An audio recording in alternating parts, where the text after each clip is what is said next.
The guns had been firing for 45 days straight. Southern Lebanon was burning.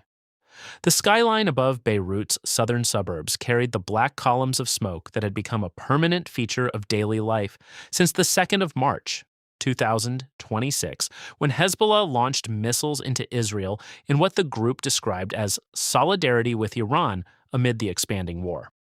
That single volley opened the door to something far larger than a border exchange.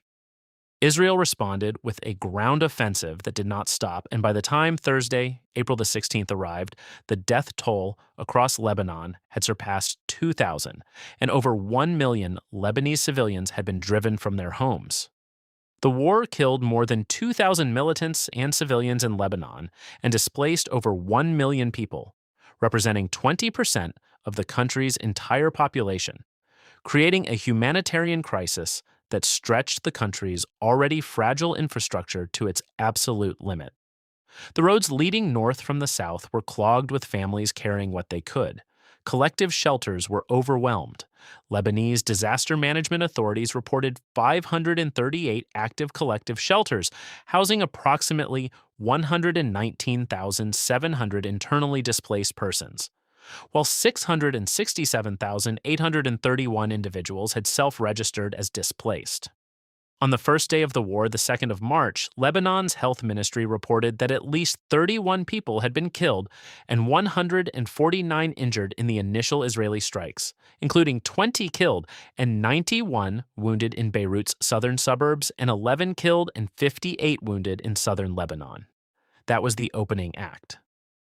What followed was 6 weeks of relentless aerial bombardment and an expanding ground operation that pushed deeper and deeper into Lebanese territory. Israel announced limited and targeted ground operations in Lebanon in mid-March, a little over 2 weeks into the Iran war. The Israeli Defense Forces moved methodically. The IDF's 36th Division penetrated deeper into southern Lebanon as part of the conflict with Hezbollah in the Rab el-Thalathin area, operating to locate and strike terror infrastructure and eliminate terrorists in southern Lebanon. Israeli Defense Minister Israel Katz said in late March that Israel aimed to establish a security zone reaching the Litani River, about 12 to 18 miles north of the border, suggesting a potential long-term military presence in southern Lebanon. Then came the 8th of April, the single most catastrophic day of the entire campaign. Shortly after the announcement of a ceasefire to the 2026 Iran war and Hezbollah signaling a pause in attacks against Israel, Israel launched what it described as its most powerful attacks across Lebanon, killing at least 357 people. Lebanon called it Black Wednesday. The Israel Defense Forces dubbed the attacks Operation Eternal Darkness, which included airstrikes and artillery shelling, and said it only hit terror targets belonging to Hezbollah, killing at least 250 militants in 100 airstrikes in densely populated areas. International condemnation flooded in immediately. Israel's actions were condemned by over 20 observer states and the United Nations.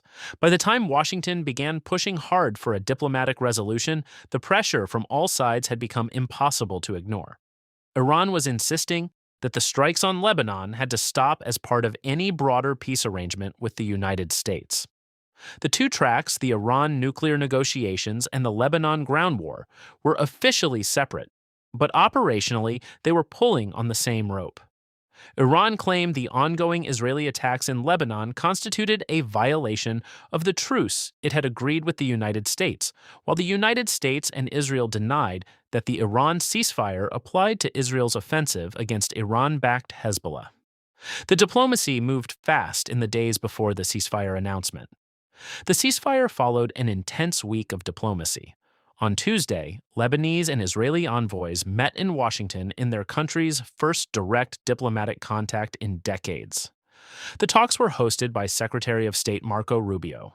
The possibility of a ceasefire was discussed in Tuesday's meeting. The Israeli and Lebanese ambassadors both said they would go back to their bosses and return with answers. On Thursday morning, Rubio spoke with Lebanese President Joseph Aoun and discussed the ceasefire. Aoun reportedly told Rubio that a call with Netanyahu would be premature. Several hours later, the American president himself picked up the phone. Trump called Aoun to talk about the ceasefire.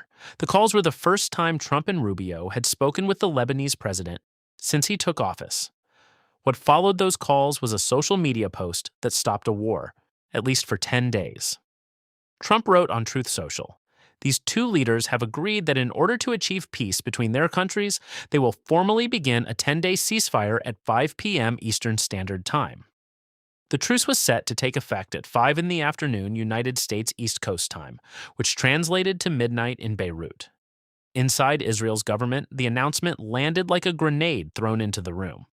Trump made his announcement shortly after Netanyahu convened his security cabinet for an urgent conference call to discuss the ceasefire and vote on it.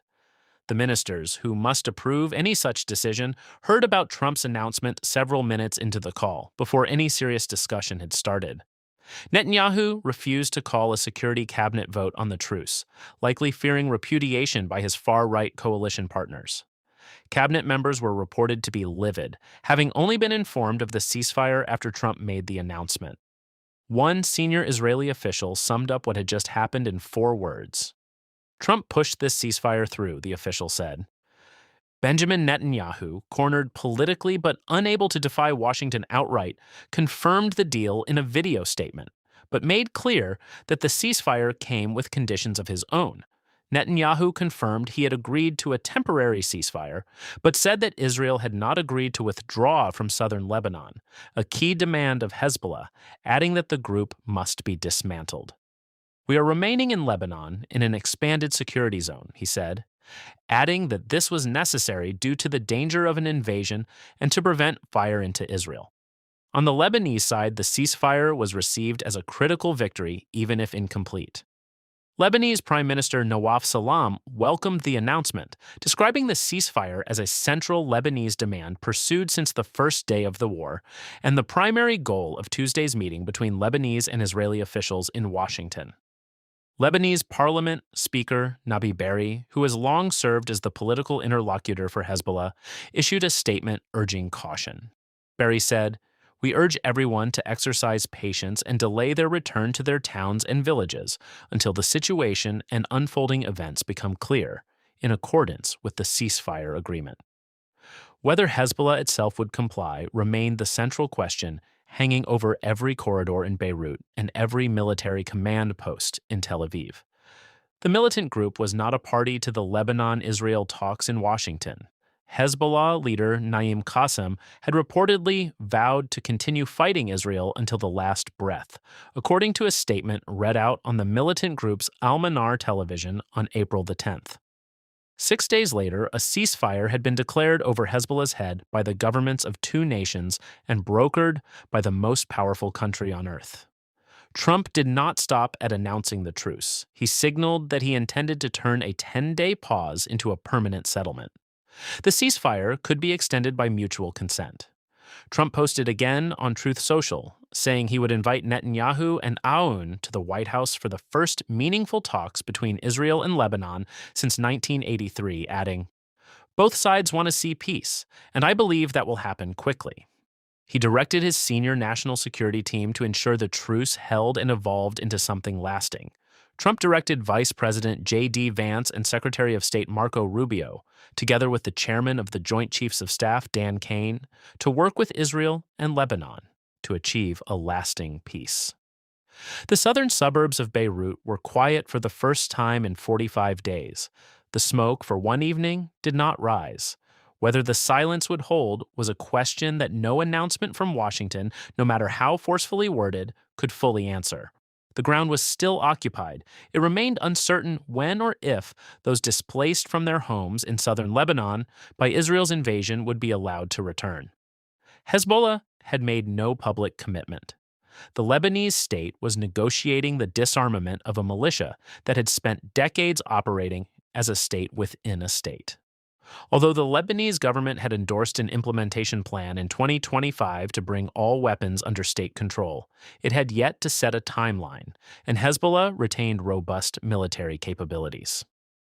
While the Lebanese military had made some gains in the south, efforts to expand disarmament nationwide had stalled, with Hezbollah continuing to reject the initiative.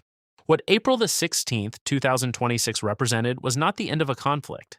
It was a pause brokered by an American president who had forced the hand of an Israeli prime minister, accepted by a Lebanese government that had been demanding it since the first shell fell in early March, and declared over the armed reality of a militia that answered to no government and no ceasefire paper. The war had changed the map of southern Lebanon. The political map of what came next was still being drawn.